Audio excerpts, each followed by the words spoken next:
जिस नशे में लीन रहते थे, वो नाम का नशा, वो ध्यान का नशा, वो भक्ति का नशा।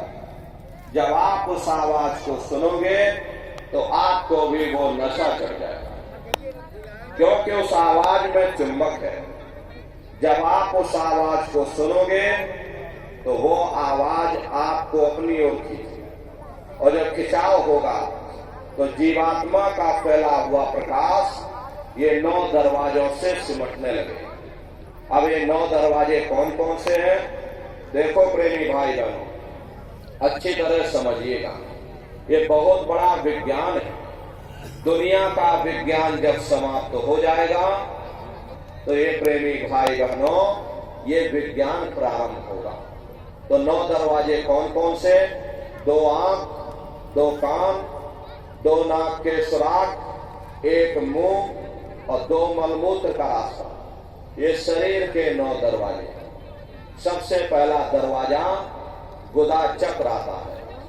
गुदा चक्र में गड़े जी वास करते हैं। गड़े जी वहां के मालिक हैं। ये 4 दल का कवल है। यहाँ पर पृथ्वी तत्व पाया जाता है। उसके ऊपर इंद्रिय चक्र, इंद्रिय चक्र में ब्रह्मा जी वास करते हैं। ये 6 दल का कवल है। यहाँ पर जल तत्व पाया जाता है। उसके ऊपर ये नाभि चक्र आता है। नाभि चक्र में विष्णु जी वास करते हैं। ये 8 दल का कवल है। यहाँ पर अग्नि तत्व पाया जाता है। उसके ऊपर ये हृदय चक्र आता है। हृदय चक्र में शिव जी वास करते हैं। ये 12 दल का कवल है। यहाँ पर वायु तत्व पाया जाता है। वास तो वो ऊपरी मंडलों में करते हैं, लेकिन उनका प्रकाश, उनकी किरणें इन चक्रों पर पड़ती हैं। उसी के ऊपर एक कंठ चक्र आता है। यहाँ पर आद्या महाशक्ति की किरणें पड़ती हैं, और ये 16 दल का कवल है। और आप सबसे ऊपर, तुम्हारी जीवात्मा सबसे ऊपर दोनों आंखों के मध्य भाग में बैठी है, जहां पर देवियां बिंदी लगाती हैं और पुरुष जहां पर टीका लगाते हैं। ये बिंदी और टीका यहाँ पर हम लोग इसीलिए लगाते हैं क्योंकि यहीं पर हमारी जीवात्मा बैठी है, उसका श्रृंगार किया जाता है। तो ये 10वां द्वार है जहां पर तुम्हारी जीवात्मा बैठी हुई है। इसी 10वें दरवाजे पर बैठ करके जीवात्मा अपने प्रकाश को 9 दरवाजों में फैलाती है, जिससे आपका ये शरीर चलता है, आपके हाथ और आपके पांव चलते हैं। जब आप भजन करोगे और घंटे संग की आवाज को सुनोगे तो उस आवाज में चुंबक है।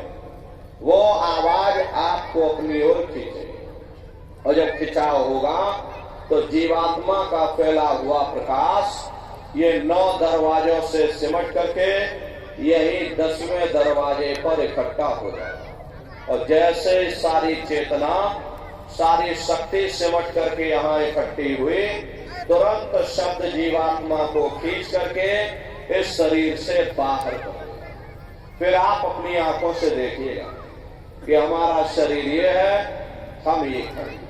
आप अपने शरीर से अलग हो जाओगे। जैसे चिड़िया होती है, चिड़िया घोंसले से निकल करके आसमानों की उड़ान भरती है और शाम को फिर अपने घोंसले में आ जाती है। ऐसे ही तुम्हारी ये जीवात्मा इस शरीर रूपी घोंसले से निकल करके और ब्रह्मांडों की सैर करेगी, देवी देवताओं के दर्शन करेगी, राम और कृष्ण के दर्शन करेगी, और घूम करके फिर अपने शरीर रूपी घोंसले में वापस चली आएगी। प्रेमी भाई बहनों, ये सुरत शब्द नाम योग की साधना है। रोज आओ, रोज जाओ, रोज शब्द को पकड़ो, रोज ब्रह्मांडों की सैर करो, रोज देवी देवताओं का दर्शन करो, और उसी शब्द को पकड़ करके फिर अपने शरीर रूपी घोंसले में वापस चले आओ। प्रेमी भाई बहनों, ये ब्रह्मा विष्णु महादेव जिनकी सारी दुनिया पूजा करती है, अरे आप सभी लोग ब्रह्मा विष्णु महादेव की पूजा करते हो, लेकिन कभी आपने विचार नहीं किया भाई जिनकी हम लोग पूजा कर रहे हैं, आखिर ये ब्रह्मा विष्णु महादेव कौन है? ये कहां पर रहते हैं? ये क्या काम करते हैं? इनके माँ बाप कौन है? राम कौन है? कृष्ण कौन है? ईश्वर कौन है? ब्रह्म कौन है? पार ब्रह्म कौन है? ये कहां पर रहते हैं? तो जरा संक्षिप्त में आप समझिएगा, क्योंकि अगर हम इसका वर्णन करेंगे तो लाखों वर्ष हमको लग जाएंगे, एक लोक का वर्णन नहीं हो पाएगा।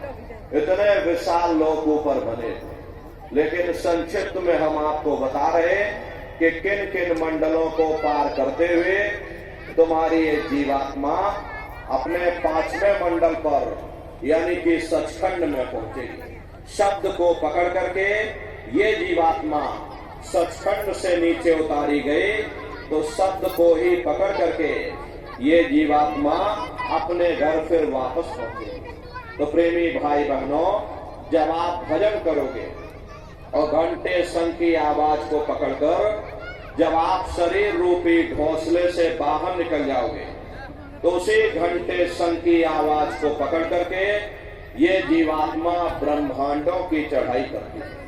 पलक झपकते यह जीवात्मा खरबों जोजन ऊपर चली जाती है। ये चांद सूरज सितारों को पार करने के बाद सबसे पहले जो आपको लोक मिलेगा उसे महात्माओं ने शिवलोक कहा। शिवलोक वो तमोगुणी स्थान है। वहां के मालिक शिव जी हैं, वो पार्वती जी के साथ उस लोक में विराजमान है। चैतन्य धार जो ऊपर से नीचे आ रही, जिसे महात्माओं ने गंगा कहा, वह अपना केंद्र बिंदु शिवलोक को बनाती है। इसीलिए शिव जी की जटा में ये गंगा दर्शाई जाती है। इस लोक में असंख्यों जीवात्माएं रहती हैं और ये सभी जीवात्माएं शिव स्वरूप में मौजूद होती हैं। जब आप वहां पर पहुंचोगे और शिव जी का जब प्रत्यक्ष दर्शन करोगे, तो आपका स्वरूप भी शिव के समान यानी शिव स्वरूप हो जाएगा। शिव जी का दर्शन करने के बाद फिर जब आप ऊपर चढ़ोगे, उसी के ऊपर ब्रह्मा जी का लोक आएगा। ब्रह्मा जी का लोक वो रजोगुणी स्थान है। वहां के मालिक ब्रह्मा जी वो गायत्री सावित्री और सरस्वती के साथ उस लोक में विराजमान है और वहां पर वेद ध्वनियां सदा उस लोक में उच्चारण होती है। और ब्रह्मा जी का दर्शन करने के बाद फिर घंटे शंख की आवाज को पकड़ करके फिर जब आप ऊपर चढ़ोगे, तो उसी के ऊपर विष्णु लोक आएगा। घंटे शंख की आवाज को पकड़ करके रखना पड़ता है।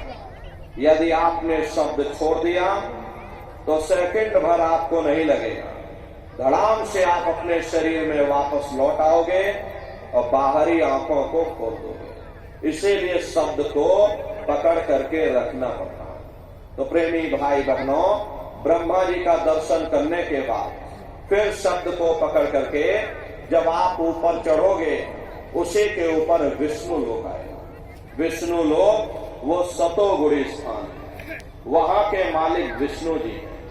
उनका बड़ा मनमोहक स्वरूप है। उनकी 4 भुजाएं हैं और चारों भुजाओं में शंख गदा पद्म और चक्र सुशोभित है। और आप क्षीर सागर में लक्ष्मी जी के साथ विराजमान। ये तीनों देवता ब्रह्मा विष्णु और महादेव अपने अपने लोक में बैठ करके राज कर रहे हैं। एक रचयिता है जो जीवों को रचता है, एक पालनहार है जो जीवों को पालता है, और एक संहार करता है जो जीवों को नष्ट कर देता है। एक का काम है घड़े को बनाना, एक का काम है घड़े की सुरक्षा करना, और एक का काम है घड़े को फोड़ देना। इनकी जो माता है वो आद्या महाशक्ति है। ब्रह्मा विष्णु महादेव लोक के ऊपर वो आद्या महाशक्ति का लोक आता है। और उसी लोक को पार करने के बाद सबसे पहला देश पड़ता है, या यूं कह लीजिए ये पहली राजधानी पड़ती है। जिसे महात्माओं ने सहस दल कवर कहा, वो राजधानी है। ये ब्रह्मा विष्णु महादेव के जो लोक हैं उस राजधानी के अंतर्गत आने वाले जिले हैं। आप इस तरह से समझिए, जैसे आपके उत्तर प्रदेश की राजधानी लखनऊ है, बरेली आपका जिला है, इसी तरह प्रेमी भाई बहनों वो सहस दल कवल राजधानी है। राजधानी का जो मालिक है वो निरंजन भगवान है। ये ब्रह्मा विष्णु महादेव ये निरंजन भगवान के ही पुत्र हैं, और ये आद्या महाशक्ति ये निरंजन भगवान की अर्धांगिनी है। और निरंजन भगवान स्वयं तीनों लोकों के मालिक हैं। ये वही निरंजन भगवान हैं जिन्होंने तपस्या करके वरदान के रूप में सत्पुरुष भगवान से जीवात्माओं का छोटा सा भंडार मांग लिया। ये वही निरंजन भगवान है। इन्हीं को त्रिलोकीनाथ कहा जाता है।